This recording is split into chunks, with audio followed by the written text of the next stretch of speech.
어머니, 이제 그만 나가세요. 뭐라고? 거실에 자꾸 나오시면 우리도 불편하다고요. 방에서만 계시면 안 되나요? 내가 내 집에서 내쫓기는 거야?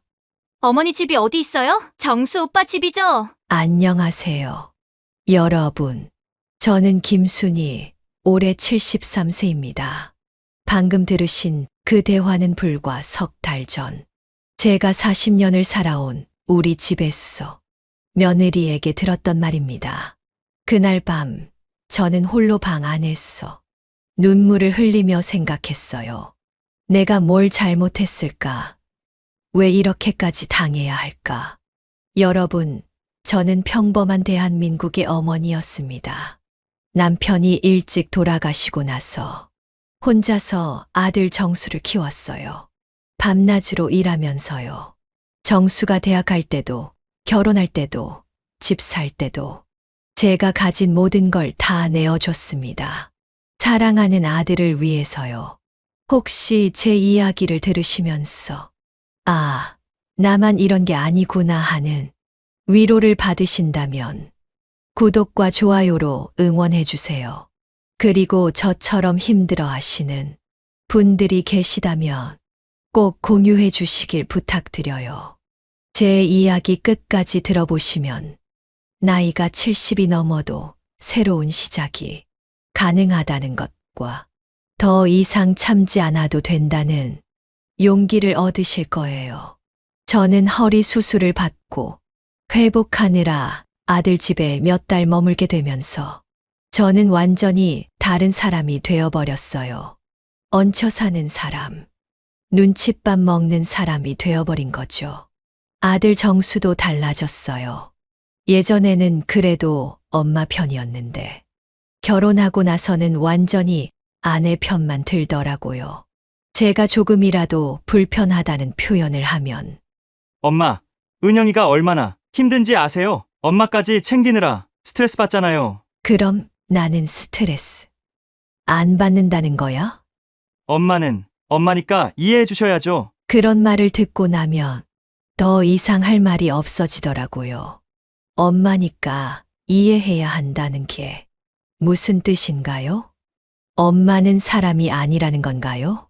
생일날 일을 말씀드릴게요. 제 73번째 생일이었어요. 며느리가 봉투 하나를 건네더라고요. 어머니, 생일 축하드려요. 봉투를 열어보니 10,000원짜리 한 장이 들어있었어요. 딱 10,000원이요. 저는 그 순간 가슴이 무너지는 걸 느꼈습니다. 돈이 적어서가 아니에요. 그 마음이 서러워서였어요. 생각해 보세요. 제가 며느리 생일 때마다 얼마를 써왔는지, 명품 가방에 금목걸이에 백화점 상품권까지. 그런데 제게는 겨우 10,000원이었어요. 그것도 마지못해 주는 것처럼요. 고맙다, 은영아. 그렇게 말하고는 방으로 들어갔습니다. 그날 저녁, 거실에서 들려오는 웃음소리를 들으며 혼자 김치찌개로 저녁을 때웠어요. 아들과 며느리는 치킨을 시켜 먹고 있었거든요. 더 가슴 아픈 건 아들이 저를 대하는 태도도 변했다는 거예요. 며느리가 없을 때는 그나마 괜찮은데 며느리가 있으면 저를 완전히 다른 사람 취급하더라고요. 한 번은 제가 거실에서 TV를 보고 있는데 며느리가 들어오더니 채널을 바꿔버렸어요. 그래서 제가 어머, 내가 보고 있었는데 하고 말했더니 정수가 이렇게 말하더라고요. 엄마, 은영이가 드라마 보는 시간이에요. 방에 가서 쉬세요. 내가 먼저 보고 있었잖아. 엄마는 낮에도 볼 수 있잖아요. 은영이는 회사 다녀와서 이 시간밖에 못 보는데. 그 순간 정말 서럽더라고요. 제 집 거실에서 제가 쫓겨나는 기분이었어요. 며느리는 옆에서 씩씩 웃고 있고요. 그런 일들이 반복되니까 저는 점점 방에서만 지내게 됐어요. 밥도 혼자 먹고 TV도 방에서 보고 마치 새든 방 하나만 쓰는 것처럼요. 더 가슴 아픈 건 제가 그 집을 사준 사람이라는 거예요. 정수가 결혼할 때 전세금이 부족하다고 해서 제가 가진 땅을 팔아서 2억을 보태줬어요. 나중에 집값이 오르니까 아예 제 이름으로 된 다른 부동산까지 처분해서 증여해줬고요. 그런데 지금 그 집에서 저는 손님도 아니고 가족도 아닌 그냥 짐이 되어버린 거예요. 며느리는 제가 거실에 나오는 것도 싫어했어요. 어머니, 저희가 드라마 보는데 좀 조용히 해주세요. 어머니가 자꾸 나오시니까 우리가 불편해요. 저는 그냥 물 한 잔 마시러 나온 건데 말이에요. 제 집 거실에서요. 정말 힘들었던 건 며느리 친정 식구들이 놀러 왔을 때였어요. 사돈 어른들이 오셨는데 저한테 인사도 제대로 안 하더라고요. 오히려 제가 먼저 다가가서 인사를 드렸죠. 안녕하세요, 사돈 어른. 아, 이네? 안녕하세요. 그리고는 며느리한테 이런 말을 하는 거예요. 은영아, 너희 시어머니가 계속 여기 사시는 거니? 에이, 엄마, 어디 가실 데가 있어야 가시죠. 그냥 방에만 계시니까 괜찮아요. 그래도 노인네가 눈치가 좀 있으셔야지. 그 말을 듣는 순간 저는 뒤로 물러나며 방으로 들어갔어요. 가슴이 터질 것 같았거든요. 노인네가 눈치가 없다고요? 제 집에서 제가 눈치를 봐야 한다고요? 그날 밤 저는 40년 지기 친구 미순이한테 전화를 걸었어요. 미순아, 나 정말 못 살겠어. 순이야, 무슨 일이야? 목소리가 왜 그래? 내가 뭘 잘못했을까? 아들을 위해 평생을 살았는데 지금 이 꼴이야. 미순이는 제 얘기를 다 들어주더라고요. 그리고 이렇게 말했어요. 순이야, 너무 착하게만 살지 마. 이제는 내가 내 목소리를 내야 할 때야. 그때는 그 말이 무슨 뜻인지 잘 몰랐어요. 평생 참고 살아온 제가 어떻게 목소리를 낸다는 건지. 그런데 며칠 후 정말 어이없는 일이 생겼어요. 제 통장에서 갑자기 큰 돈이 빠져나간 거예요. 허리 수술비 때문에 며느리한테 맡겨둔 제 체크카드로 말이에요. 은행에서 확인해 보니 소파를 250만 원에 샀더라고요. 그것도 며느리 친정으로 배송 주소가 되어 있었어요. 게다가 베트남 여행 경비로 350만 원이 더 빠져나갔고요. 은영아, 이게 뭐야? 아, 그게 어머니 카드로 급한 게 있어서. 급한 게 뭐가 있어서 내 돈으로 내 엄마한테 소파를 사주고 여행을 가. 어차피 어머니 돈도 나중에는 다 우리 거 아니에요. 그 순간 저는 정말 충격을 받았어요. 어차피 나중에는 다 우리 거라고요. 제가 아직 살아있는데 벌써 제 돈을 자기 것으로 생각하고 있었던 거예요. 그날 밤 저는 잠을 이룰 수가 없었어요. 73년을 살아오면서 이렇게 모욕감을 느껴본 적이 없었거든요. 아니, 이게 모욕감인지도 몰랐어요. 그냥 참고 살아야 하는 줄 알았으니까요. 하지만 그날 밤 이대로는 안 되겠다. 내 목소리를 내어야겠다. 라고 생각이 되었어요. 며칠 전 이대로는 안 되겠다라고 생각을 했으면서도 주눅이 들어서인지 저는 더 조심스럽게 살게 되더라고요. 마치 로버트가 된 듯이 눈치를 보고 혹시 또 뭔가 잘못했나라고 생각도 들었어요. 하지만 조심스럽게 산다고 했어. 상황이 나아지는 건 아니더라고요. 며느리 은영이는 점점 더 대놓고 저를 무시하기 시작했어요. 처음에는 그래도 체면상 예의는 지켰는데 시간이 갈수록 그런 것도 귀찮아 하더라고요. 어느 날 제가 설거지를 하고 있는데 은영이가 뒤에서 이런 말을 하는 거예요. 어머니, 설거지는 제가 할게요. 어머니가 하시면 다시 해야 해서. 다시 해야 한다고? 아니, 그게 어머니는 기름기가 잘 안 빠지게 하시잖아요. 제가 평생 설거지를 해왔는데 기름기가 안 빠진다고요? 그냥 제가 하는 모든 게 마음에 안 든다는 뜻이었어요. 그럼 내가 안 하면 되겠네. 네, 그게 좋을 것 같아요. 그날부터 저는 설거지도 못하게 하더라고요. 네, 참. 제 집에서 말이에요. 빨래도 마찬가지였어요. 제가 빨래를 개려고 하면 어머니, 빨래는 놔두세요. 제가 다시 정리할 거예요. 내가 뭘 잘못했어. 아니에요. 그냥 제가 하는 게 편해서요. 결국 저는 집안일을 제대로 못한다는 바보 취급을 당하는 기분이었어요. 손님도 아니고 가족도 아닌 그냥 방 하나 차지하고 있는 짐덩어리가 된 기분이었어요. 그런데 정말 기가 막힌 건 제가 아무것도 안 하니까 이번에는 게으르다고 뭐라고 하더라고요. 어머니는 하루 종일 뭐 하세요? 뭘 하긴 너희가 하지 말라고 해서 안 하는 거잖아. 그래도 뭔가 하셔야죠. 맨날 방에만 계시면, 정말 미칠 것 같아. 하면 싫다고 하고 안 하면 게으르다고 하고 그러던 어느 날 정말 충격적인 일이 있었어요. 제가 우연히 은영이가 친구들과 전화하는 걸 들었거든요. 언니, 나 진짜 스트레스 받아 죽겠어. 시어머니가 맨날 집에 있으니까. 그럼 요양원 알아보면 안 돼? 그러게. 근데 남편이 싫어해. 체면상 안 된다나 뭐라나? 아이고, 고생이다. 나 같으면 진작 내보냈을 텐데. 맞아. 그냥 방에만 있으면 되는데 자꾸 나와서 눈에 거슬려. 제가 눈에 거슬린다고요? 제 집에서 제가 눈에 거슬린다고요?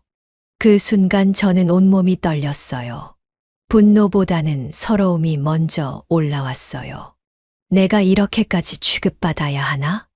며칠 후에는 더 가슴 아픈 일이 있었어요. 제 병원 진료일이었는데 은영이가 이렇게 말하더라고요. 어머니, 병원은 택시 타고 다녀오세요. 택시. 네. 저도 일이 있어서 모셔다 드릴 수가 없어요. 예전에는 며느리가 아플 때마다 직접 찾아갔어. 은영이를 병원에 데려다 주곤 했었는데 독감이 걸려 꼼짝 못할 때도 심장이 나빠 검진받을 때도 내가 신경을 써주고 도와주었는데 그런데 정작 제가 수술 후 아직은 걷기도 불편하고 외출하기도 힘든 상황인데 혼자 택시를 타고 다녀오라고 하더라고요. 택시 타러 내려가는 길도 무척 힘이 들었어요. 아픈 몸을 이끌고 혼자 병원 다녀오니까 정말 서러웠어요. 그런데 제가 집에 돌아와 보니까 은영이가 친구들과 집에서 수다를 떨고 있더라고요. 일이 있어서 못 모셔다 준다고 했으면서 말이에요. 어머니 오셨어요? 병원 어떠셨어요? 그냥 별일 없었어. 다행이네요. 어머니 죄송한데 친구들이 와 있으니 방에 들어가셔서 조용히 해주세요. 제가 방에 들어가자마자 친구들과 크게 웃으며 떠드는 소리가 들렸어요. 저한테는 조용히 하라고 하면서 말이에요. 정말 견딜 수 없었던 건 제 돈으로 친구들 접대를 하고 있다는 거였어요. 제가 매달 주는 생활비로 비싼 과일을 사다가 친구들한테 대접하고 제 돈으로 산 커피 머신으로 커피를 내려주고 은영이네 시어머니는 정말 좋으시겠다. 이렇게 좋은 집에서 살고 있으니 우리 친정 엄마도 이런 며느리 만났으면 얼마나 좋을까? 마치 내가 며느리 집에서 얹혀 사는 할머니로 알고 있는 듯 했어요. 친구들은 저를 부러워하더라고요. 좋은 며느리를 만났다고. 하지만 정작 저는 그 좋은 며느리 때문에 숨 막혀 죽을 것 같았어요. 그날 밤 저는 혼자 방에서 계산을 해봤어요. 그동안 제가 이 집에 들인 돈이 얼마인지 말이에요. 전세금 보탤 때 2억, 나중에 집 사줄 때 추가로 3억. 거기다 매달 생활비 100만 원씩, 각종 명절 때마다 주는 돈, 며느리 용돈, 생일 선물. 계산해보니 정말 어마어마했어요. 그런데 지금 저는 제 돈으로 산 집에서 천덕꾸러기 신세였어요. 이 집에서 그저 무능한 사람으로 취급받고 아파트에서 걸어서 택시 정류장까지 아픈 몸을 이끌고 병원을 갈 때는 정말 이 세상 나 혼자뿐이라는 생각이 들어 서럽기도 하였어요. 더구나 며느리 친구들 앞에서 조용히 하라고 눈치까지 받으니 정말 어이가 없는 생활의 연속이었습니다. 그때 미순이가 전화를 걸어왔어요. 순이야, 요즘 어떻게 지내? 그냥 살아가고 있어. 목소리가 왜 그래? 무슨 일 있어? 저는 미순이한테 그동안 있었던 일들을 털어놨어요. 순이야, 그게 말이 돼. 내 집인데 내가 눈치를 봐. 내가 뭘 잘못했나 싶어서 참고 있어. 잘못한 게 뭐가 있어? 내가 너무 잘해줘서 문제야. 그럼 어떻게 해? 순이야, 내가 생각하는 것보다 내 상황이 심각해. 이건 그냥 며느리 문제가 아니라 학대야. 학대라는 말을 들으니까 뭔가 정리가 되더라고요. 맞아. 이건 분명히 학대였어요. 경제적으로도 정신적으로도. 미순아, 나 어떻게 해야 할까? 일단 증거부터 모아. 통장 내역, 계약서, 뭐든지. 그리고 법적으로 대응할 생각도 해봐. 그날 밤부터 저는 서류를 정리하기 시작했어요. 그동안은 가족이니까, 혈육이니까 하면서 참았지만, 이제는 더 이상 참을 수 없었거든요. 정말 뭐라도 해야겠다고 생각하고, 미순이가 소개해준 변호사 사무실에 갔을 때의 기분을 잊을 수가 없었습니다. 73년을 살면서 변호사 사무실에 가본 게 처음이었거든요. 떨리고 무서웠지만 동시에 이상하게 마음이 시원했어요. 어머님, 정말 증여 취소를 하시겠다는 거죠? 네, 선생님. 제가 바보였어요. 사람 취급도 못 받으면서 왜 그렇게 퍼주기만 했는지. 변호사 선생님이 제 이야기를 차근차근 들어주시더라고요. 그동안 제가 아들한테 해준 것들을 하나하나 말씀드렸어요. 결혼할 때 전세금 2억, 나중에 집값 올라서 증여한 것까지 합치면 총 5억이 넘었어요. 그 외에도 매달 용돈, 명절 때마다 주는 돈, 며느리 생일 선물까지. 계산해보니 정말 어마어마했어요. 어머님, 이 정도면 충분히 증여 취소 사유가 됩니다. 배은망덕한 행위죠. 변호사 선생님 말씀을 듣고 나니까 제가 그동안 얼마나 호구였는지 깨달았어요. 집에 돌아가서 모든 서류를 정리하기 시작했어요. 통장 내역, 부동산 증여 서류, 카드 사용 내역까지 증거를 모으는 일이었죠. 그런데 정리하면서 더 화가 났어요. 며느리가 친정 식구들한테 제 돈으로 선물도 많이 샀더라고요. 친정어머니 생신 때 한정식 30만 원, 친정아버지 환갑 때 양복 50만 원. 이게 뭐야, 이게. 혼자 중얼거리면서 서류를 정리하는데 며느리가 들어오더라고요. 어머니, 뭐 하세요? 내 돈 어디다 썼는지 정리하고 있어. 며느리가 제 주변에 펼쳐진 통장들과 카드 명세서들을 보더니 얼굴이 하얗게 질리더라고요. 어머니, 혹시 뭔가 문제가 있으세요? 문제? 당연히 문제가 있지. 내 허락도 없이 600만 원을 써놨으니까. 며느리가 갑자기 얼굴이 달라지더라고요. 처음에는 당황했다가 이제는 오히려 화가 난 표정이었어요. 어머니, 뭐 이런 식으로 하세요? 가족끼리 이렇게 하는 거예요? 가족이 이렇게 해. 어머니 수술할 때 누가 병원 다니면서 간병했는데요? 그래서 내 돈 600만 원 마음대로 써도 된다는 거야? 600만 원이 뭐 그렇게 큰 돈이에요? 어머니가 너무 야박하신 거 아니에요? 어차피 나중에 다 저희가 물려받을 돈인데 미리 좀 쓰면 어때요? 이렇게 따질 거면 저희도 할 말이 많아요. 할 말이 뭐가 있어?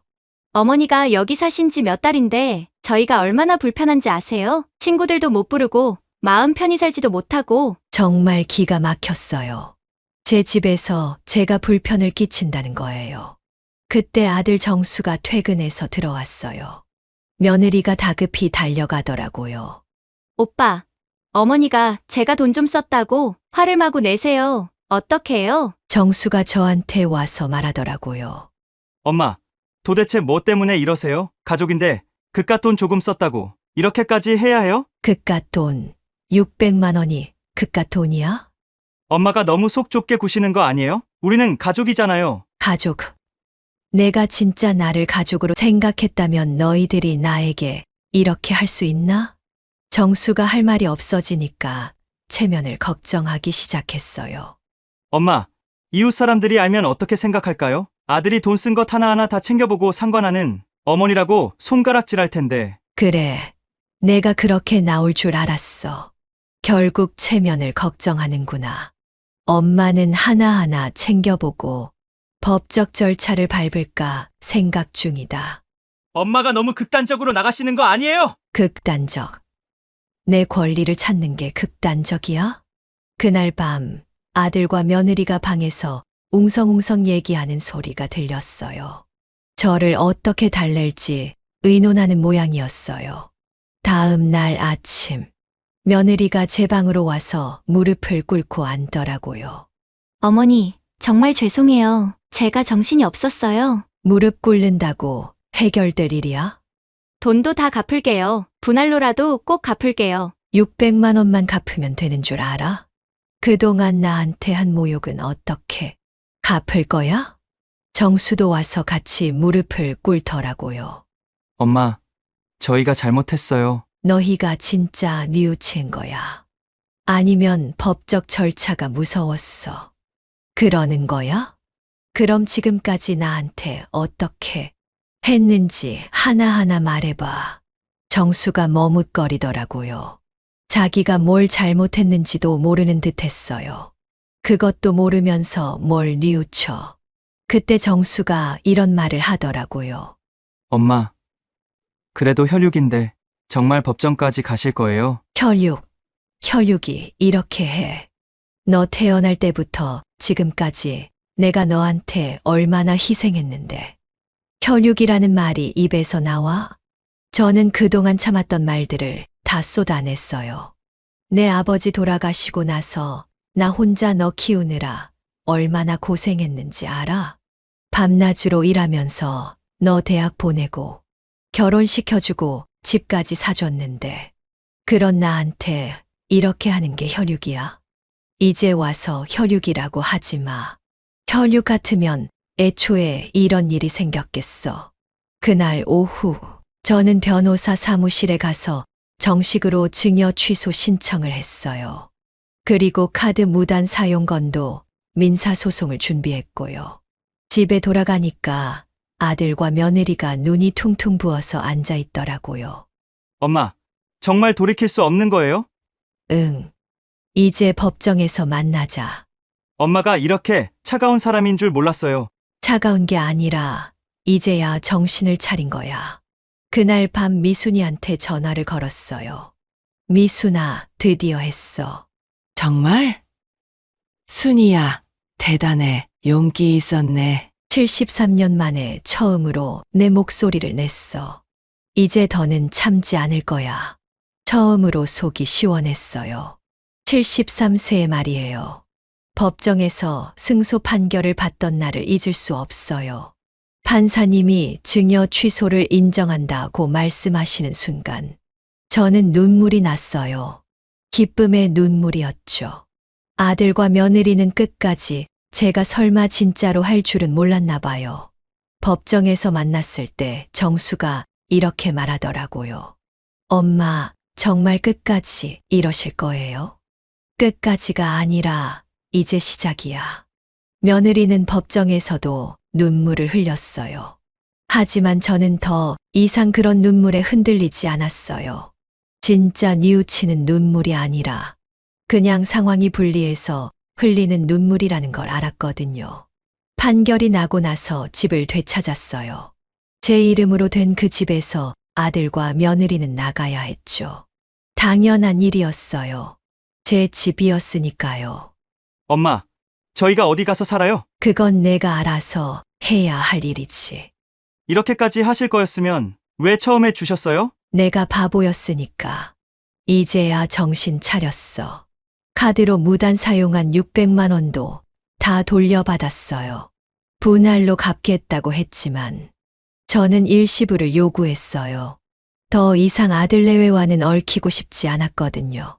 정수가 마지막에 이런 말을 하더라고요.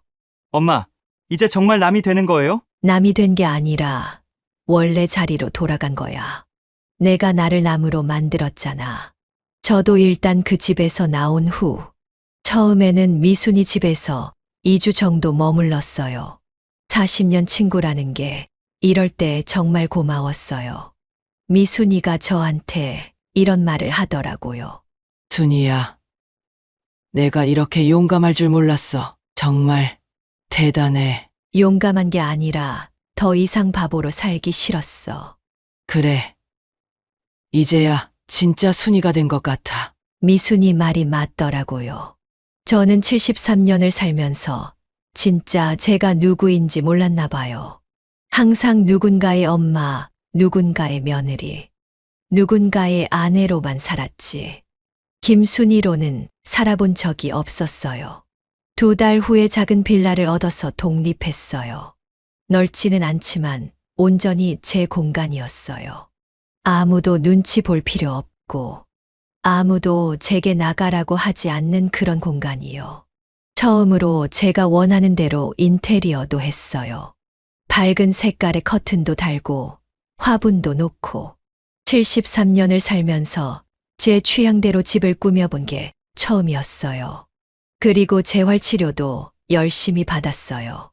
허리가 많이 좋아졌고 이제는 산책도 할 수 있게 됐어요. 건강해지니까 마음도 한결 가벼워지더라고요. 미순이가 그림 수업을 권해줬어요. 순이야. 뭔가 새로운 거 해봐. 내가 그동안 하고 싶었던 것들 말이야. 내가 하고 싶었던 게 뭔지도 모르겠어. 평생 남만 위해서 살았으니까. 그럼 이제부터 찾아봐. 73세가 늦은 나이는 아니야. 그래서 동네 문화센터 그림 수업에 등록했어요. 처음에는 서툴렀지만 점점 재미있어지더라고요. 내가 그린 그림을 보면서 뿌듯함을 느끼는 게 이런 거구나 싶었어요. 그림 수업에서 만난 분들과도 친해졌어요. 저와 비슷한 연배의 분들이었는데 다들 각자의 사연이 있으시더라고요. 그런데 모두들 새로운 시작을 하고 계셨어요. 순희 씨, 요즘 표정이 정말 밝아지셨어요. 그래요? 저도 그런 것 같아요. 뭔가 달라지셨어요. 처음 오셨을 때랑 완전히 다른 사람 같아요. 정말 그랬어요. 거울을 봐도 제가 달라진 게 보였어요. 눈에 생기가 돌고 웃는 일도 많아졌고요. 그러던 어느 날 정수한테서 전화가 왔어요. 몇 개월 만이었어요. 엄마, 안녕하세요. 응, 엄마, 저희가 정말 잘못했어요. 한번 뵐 수 없을까요? 무슨 일로? 그냥 엄마가 보고 싶어서요. 저는 잠깐 망설였어요. 하지만 금세 마음을 정했죠. 내가 진짜 뉘우친다면 나한테 연락하지 말고 내 인생이나 잘 살아. 전화를 끊고 나니까 속이 시원했어요. 예전 같았으면 아들이 연락하면 또 마음이 약해졌을 텐데 이제는 아니었어요. 가끔씩 정수나 며느리에게서 전화가 와요. 명절 때나 제 생일 때 갑자기 생각났다며. 하지만 이제는 전혀 흔들리지 않아요. 받더라도 짧게 끝내버려요. 안부 정도만. 상처가 아물고 서로 단단해질 때까지 나만의 시간을 갖는 것도 좋다고 생각이 되었어요. 엄마, 건강하세요? 응, 잘 살고 있어. 가끔 뵐 수 있을까요? 그래, 조금 생각해보자. 하지만 나는 지금이 좋아. 언젠가는 진정한 가족으로 화합이 이루어질지는 모르겠지만 지금은 아니라고 생각이 되었어요. 처음에는 냉정한 제 자신이 낯설기도 했어요. 그리고 이제 다른 곳에서도 새 출발을 하고 싶은 마음이 생겼어. 저는 부산으로 이사를 가기로 결심했어요. 서울에 있으면 계속 아들, 며느리와 연락이 되고 서로가 얽매일 것 같았거든요. 가끔 건강이 걱정되지만 그땐 그때 생각해 보려고 합니다. 미순아, 나 부산으로 이사 갈 거야. 부산. 왜 갑자기? 새로운 곳에서 새로운 인생을 살고 싶어. 바다도 보고 싶고. 혼자 가서 괜찮겠어? 괜찮아. 이제는 혼자서도 잘 살 수 있어. 부산 해운대 근처에 작은 원룸을 얻었어요. 창문을 열면 바다가 보이는 그런 곳이었어요. 73년을 살면서 바다를 보며 사는 게 처음이었어요. 매일 아침 바다를 보면서 산책을 해요. 파도 소리를 들으면서 그림도 그리고요. 이런 게 진짜 제 인생이구나 싶어요. 이제는 아무도 저한테 어머니라고 부르지 않아요. 동네 분들은 순희 씨라고 불러주시죠. 그 소리가 정말 좋아요. 김순희로 불리는 게 이렇게 기분 좋은 일인 줄 몰랐어요. 가끔 서울에 있는 미순이가 놀러 와요. 순이야. 정말 잘 살고 있구나. 표정이 완전히 달라졌어. 평생 남만 위해 살았으니까 이제는 나를 위해 사는 거야. 그래, 이제야 진짜 인생이 시작된 거네. 미순이 말이 맞아요. 제 인생은 73세에 시작됐어요. 여러분, 제 이야기를 끝까지 들어주셔서 고맙습니다. 혹시 제 이야기가 여러분께 작은 용기라도 드릴 수 있었다면 구독과 좋아요로 응원해 주세요. 그리고 저처럼 혼자 소갈이하며 참고 계신 분들이 있다면 꼭 공유해 주세요. 여러분의 작은 관심이 누군가에게는 새로운 인생의 시작이 될 수 있으니까요. 저와 비슷한 상황에 계신 분들이 있다면 이 말씀을 드리고 싶어요. 나이는 숫자일 뿐이에요. 몇 살이든 새로운 시작은 가능해요. 더 이상 참지 마세요. 여러분도 여러분만의 목소리를 내세요. 그리고 여러분의 생각을 댓글로도 나누어 보고 싶어요. 저는 73세에 처음으로 저만의 목소리를 냈고 70년 만에 해방됐어요. 이제 김순희로 당당하게 살고 있습니다. 오늘도 바다를 보며 그림을 그릴 거예요. 제가 좋아하는 파란색 물감으로 파도를 그리면서 지금 이 순간이 제 인생에서 가장 아름다운 시간이라고 생각할 거예요. 73년을 살면서 이제야 알았어요. 진짜 행복은 누군가를 위해 희생하는 게 아니라 자신을 사랑하는 것에서 시작된다는 걸요. 여러분도 하실 수 있어요. 용기를 내세요. 여러분의 인생은 여러분 것입니다. 지금까지 73세의 독립생활 새내기 김순이었습니다. 감사합니다.